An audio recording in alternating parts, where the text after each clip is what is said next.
Second maître, Étam Augustin Assong, matricule M3S, bas 17151. Diplômé du centre d'instruction des élèves sous-officiers à Kotaba, deuxième promotion. Le peuple camerounais projette de descendre dans la rue le 22. Si ce peuple descend effectivement dans la rue, les autorités demanderont aux forces de maintien de l'ordre de venir encadrer la manifestation. Alors, je m'adresse à toi, policier, gendarme, militaire, qui se retrouvera en face du peuple. Je voudrais te dire, chers camarades, que ce peuple n'a rien contre toi. Ce peuple ne te demande rien. Ce peuple demande juste les comptes à ceux-là même qu'ils ont confié la gestion de la chose publique. Chers camarades, je voudrais te dire que parmi les réclamations de ce peuple, toi-même, tu t'y retrouves. Oui, parce que tes droits sont confisqués par une petite clique de personnes, surtout les officiers supérieurs et généraux. Oui, ce sont ceux-là qui t'oppriment. Ce sont ceux-là qui te frustrent. Ce sont ceux-là qui sont l'objet de ton malheur. Ce sont ceux-là qui ne te permettent pas de pouvoir avoir une famille digne, d'élever tes enfants dignement. Pourquoi? Parce qu'ils te méprisent. Parce qu'ils te traitent mal. La preuve. Une fois sorti du centre d'instruction, jeune soldat, soit soldat de deuxième classe, on t'oblige à aller en location. On te chasse des camps militaires. Où trouveras-tu les moyens pour pouvoir louer une maison, soit à Yaoundé ou à Douala? Ce sont ces mêmes gens que pour que tu aies un alignement, ils te demandent 50%. Ce sont ces mêmes gens qu'ils t'envoient en mission pour 3 mois et t'abandonnent 2 ans. Ce sont ces mêmes gens qui détournent l'argent destiné à l'achat du matériel militaire. Et tu te retrouves face à l'ennemi sans matériel. Ce sont ces gens qui détournent l'argent destiné à la logistique. Quand tu es en zone de conflit, blessé, on n'arrive pas à t'évacuer. Combien de camarades ont perdu la vie devant nous parce qu'on ne pouvait pas les évacuer? Ou sont morts en cours de route? Pour eux, ta vie ne compte pas. D'ailleurs, un célèbre colonel nous avait dit que la vie du militaire camerounais est essentiellement liquidable. Ces gens, ce sont tes ennemis. Ce ne sont pas tes amis. Ils t'utilisent quand ils ont besoin de toi.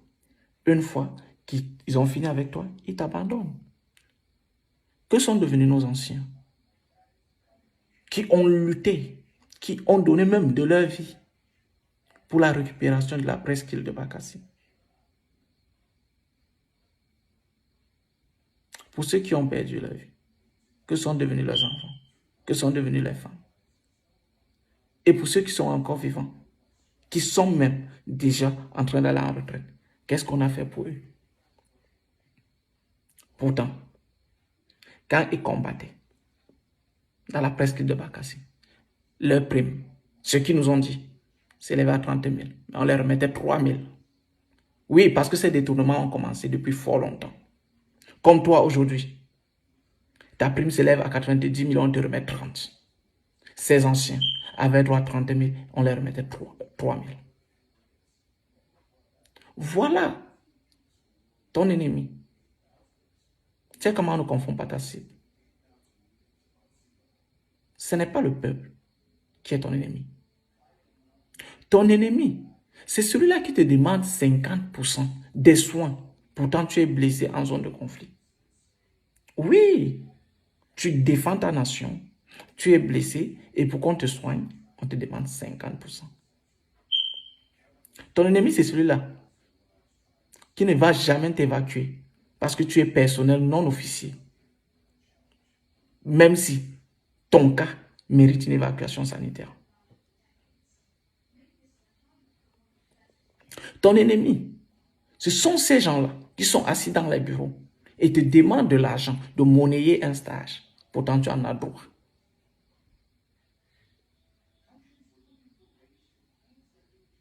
Ton ennemi, ce n'est pas le peuple qui serait dans la rue.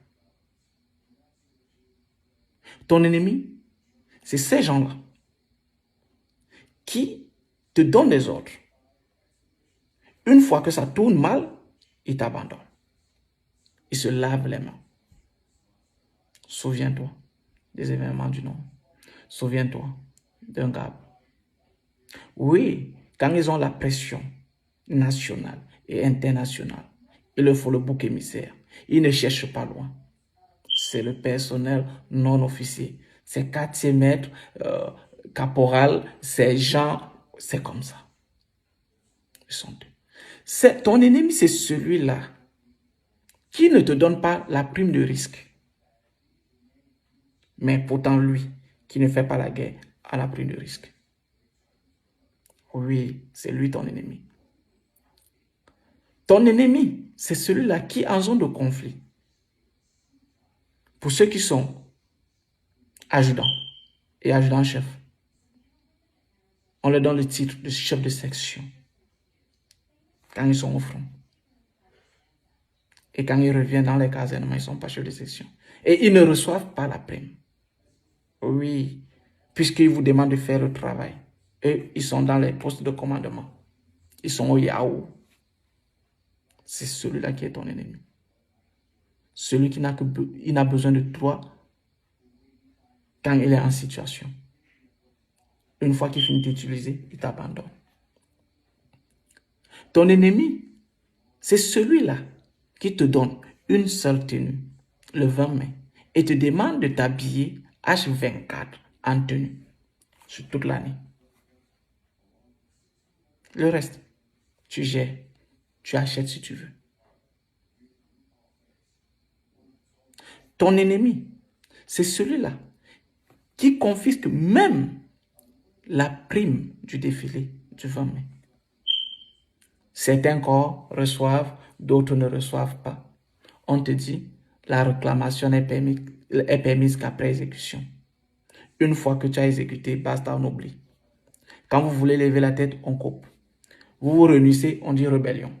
C'est comme ça que l'armée camerounaise fonctionne. Chers camarades, ne confondons pas la cible. C'est comme ça. Combien de nos camarades ont été punis parce qu'ils ont osé demander ce qui leur revient de droit? Ils ont puni tout un bataillon. Parce que les éléments de ce bataillon ont osé demander leur prime de mission. Ils sont suspendus de toute mission. En fait, les missions payantes, les missions juteuses. Voilà ton ennemi. Chers camarades, quand ces gens finissent de t'utiliser, ils ne se souviennent plus de toi. Ah oui, ils ne se souviennent plus de toi. S'ils n'arrivent pas à se souvenir de ces grands bataillons qui ont fait du bon temps, qui ont pu défendre le territoire national, ce n'est pas toi qu'on va envoyer en face de ton frère, qu'on va récompenser demain. Parce que je n'ai jamais vu un soldat qui a été récompensé parce qu'il a tué son propre frère. On n'a jamais octroyé une médaille à un soldat parce qu'il a combattu contre son frère. Et même si jamais on t'octroyait une telle médaille, seras-tu fier de l'aborder? Je ne pense pas. Ça sera une médaille de la honte. Chers camarades, ces gens sont des femmes politiciens. Oui, ils nous disent que l'armée est apolitique.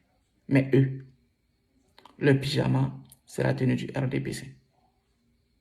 La preuve, quand il y a élection, ils nous baladent de poste de bureau de vote en bureau de vote pour aller voter. Je te demande, chers camarades, de faire comme moi. En 2018, quand on m'a contraint de voter sans carte d'électeur, je n'ai pas refusé. Je suis allé, j'ai voté contre. Une fois dans l'isoloir, c'est simple, j'ai voté contre. Je te demande, le 22, quand tu seras dans la rue, face au peuple, parce que tu ne peux pas refuser d'aller dans la rue, d'aller encadrer la manifestation. Sauf que, une fois dans la rue, laisse le peuple faire. Laisse le peuple faire son travail. Oui, c'est de ça qu'il est question. Parce que ces gens, je te rappelle, quand tu vas commettre un acte, toi seul endosseras la responsabilité pénale. C'est bien inscrit dans le préambule du règlement de discipline générale. Oui, le subordonné qui obéit à un ordre est responsable, endosse la responsabilité pénale de cet ordre. C'est clair. Et souviens-toi que quand ces gens ont la pression internationale, ils cherchent toujours un bouc émissaire. Oui, le bouc émissaire. Et ils ne trouvent pas loin. C'est nous. Ils ne vont jamais citer un officier supérieur. Non. C'est nous, leur moins cher. Et souviens-toi, chers camarades, que le peuple qui se retrouvera dans la rue le 22 ne sera à main nue. Mais ce peuple a une arme. Les téléphones portables. Ils immortalisent tout. Dis-toi, qui prendront des photos, seras-tu fier de voir ton image balader dans tout le monde entier, commettant des atrocités? Je ne pense pas. Que diras-tu à ton enfant? Et même si ce régime te protège, il ne sera pas éternel. Tu pourras répondre de tes actes tôt ou tard.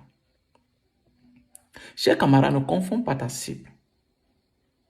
Ta cible, ce n'est pas le peuple qui descendra dans la rue le 22. Ta cible, ce sont ces gens qui ont taillé le règlement de discipline générale en leur faveur, qui ont tout fait pour que le personnel non officier n'ait rien. Oui, bien sûr. Tu bosses toute ta carrière pour pouvoir passer officier. Après, on te sort une histoire de sous-officier de carrière. Oui.